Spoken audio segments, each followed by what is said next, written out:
Praise లాడమ్మ. Good morning. ప్రభునేసు క్రీస్తు నామంలో ఈ ఉదయకాల పుష్ప వందనాలు అందరికీ తెలియచెప్తున్నాను. బాగున్నారమ్మ? అందరూ ఎలా ఉన్నారు? దేవునికి స్తోత్రం. అందరూ ఆరోగ్యంగా ఉన్నారా? దేవుని యొక్క సన్నిధానంలో ప్రార్థన చేసుకున్నారా? ఏమన్నా బాధ, దుఃఖము, వేదన మీ జీవితాల్లో ఒకవేళ కలిగి ఉన్నట్టయితే తప్పకుండా ఆ దేవదేవుడు మనందరి జీవితాలలో కనికరం చూపే దేవుడు, ఆశీర్వదించే దేవుడు.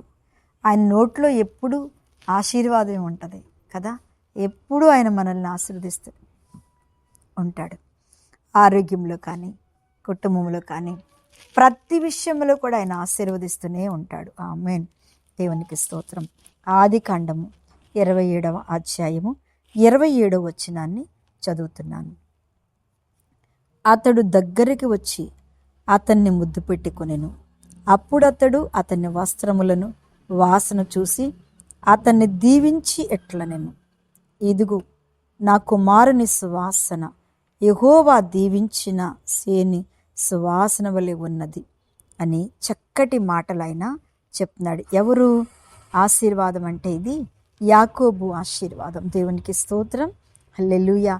ఎంత బాగా ఆయన దీవించబడ్డాడంటే, ఎంత బాగా ఆయన ఆస్వాదించబడ్డాడంటే, అతడు చక్కగా దగ్గరికి వచ్చి ఏంటంట ముద్దు పెట్టుకుని, అప్పుడు అతడు అతని వస్త్రము వాసన చూసి అతన్ని దీవించాడట. దేవునికి స్తోత్రం. హల్లెలూయా. ఎంత గొప్ప కార్యం. ఆయన దగ్గరికి వచ్చాడట కదా. నిజంగా దేవుని బిడ్డ, ఈ సంవత్సరంలో మన దేవుడు ఎల్లప్పుడూ మన దగ్గరే ఉంటాడు కదా. ఎక్కడ ఉంటాడు చెప్పు? ఎల్లప్పుడూ దేవుడు మన దగ్గరే మనల్ని ఆనుకొని, మనల్ని హత్తుకొని, మనతోటే జీవించే ఆ దేవదేవుడు ఎంత గొప్ప అద్భుతమైన కార్యములు ఆయన చేయగలిగిన శక్తివంతుడు. దేవునికి మహిమ కలుగును గాక. స్తోత్రం. నిజంగా నీ ఎడల దగ్గరే ఉన్నాడమ్మా. ఎందుకు? ఆయన మంచి దగ్గరగా ఉన్నాడు. ఈ బాధల్లో, ఈ దుఃఖంలో, ఈ వ్యాధుల్లో నిలిచి ఉన్న నీ జీవితంలో ప్రభు నీకు దగ్గరగా ఉన్నాడు. నిజంగా ఈ రోజుల్లో చాలామంది, నేను కొన్ని వినరాని మాటలు వింటున్నాను. అమ్మా, రాకడి దినాల్లో ఉన్నాం. ఏ రోజు ఏ పాపమో, ఏ అపవిత్రతో, ఏ యొక్క సాతాను శక్తుల ప్రభావాలు మన జీవితాలలో తప్పకుండా కొంతమంది విశ్వాసులను పడగొడుతుంది. భక్తిపరులు సైతం పడిపోతున్నారు. ప్రార్థన యోధులు సైతము పడిపోతున్నాయి ఈ రోజులు కదా. అందుకని మనము దేవుని దీవెనలో నిలిచి ఉండాలి. దేవుని ఆశీర్వాదంలో మనం నిలిచి ఉండాలి. దేవుని యొక్క సన్నిధిలో మనం నిలిచి ఉండాలి. అందుకే ఆయన అంటున్నాడు ఇక్కడ, అతడు దగ్గరికి వచ్చి అతన్ని ముద్దు పెట్టుకుని, అప్పుడు అతడు అతని వస్త్రములు వాసన చూసి అతన్ని దీవించిట్లను, ఇదిగో నా కుమారుని సువాసన యెహోవా దీవించిన చేని సువాసన వలెనున్నది. ఆకాశపు మంచు భూసారము, విస్తారమైన ధాన్యము, ద్రాక్షారసము దేవుడు నీకు అనుగ్రహించునుగాక.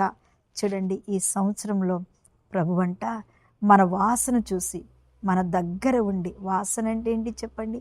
మామూలు 2 వాసనలు ఉంటాయి కదా. ఒకటి మురికి వాసన. ఆ మురికి వాసన పోగొట్టుకోవడానికి మంచి మంచి రేట్లు కలిగిన, సువాసన కలిగిన సెంట్ వేసుకొని ఆ వాసన, ఈ మురికి వాసన, ఈ సెంటు వాసన మింగేస్తుంది కదా. నిజంగా దేవుని స్తోత్రం చెప్పండి. స్నానం చేయకపోయిన ఎంత మురికిగున్నా ఈ వాసన, సువాసన వచ్చింది. నిజంగా మన వాసన ఏమై ఉండాలో తెలుసా? ప్రార్థన వాసన అయి ఉండాలి. పరిశుద్ధత అనే వాసన అయి ఉండాలి. నమ్మకత్వం అనే వాసన మనం కలిగి ఉండాలి. నమ్మకంగా జీవించాలి. దేవునికి నమ్మకంగా ఉండాలి. ఇంటిలో నమ్మకంగా ఉండాలి. భార్యకి భర్త నమ్మకంగా ఉండాలి. భర్తకి భార్య నమ్మకంగా ఉండాలి. వీరిద్దరికీ కలిసి బిడ్డలు నమ్మకంగా ఉండాలి కదా. అప్పుడే మనం మంచి సువాసన కలిగిన జీవితాలను మనం దేవునికి మన దగ్గర ఉన్నప్పుడు ఆయన మన సువాసన చూసి, చూడండి, వస్త్రాలంట వాసన చూసాడట. నిజమే.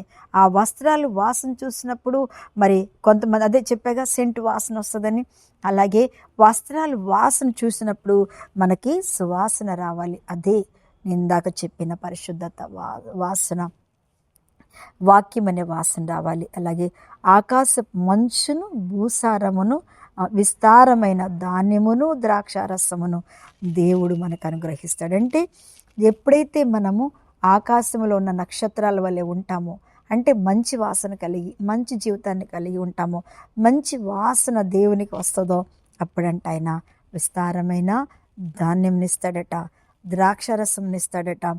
దేవుడు మనకి సమస్తమును భూసారమును కూడా ఇస్తాడట.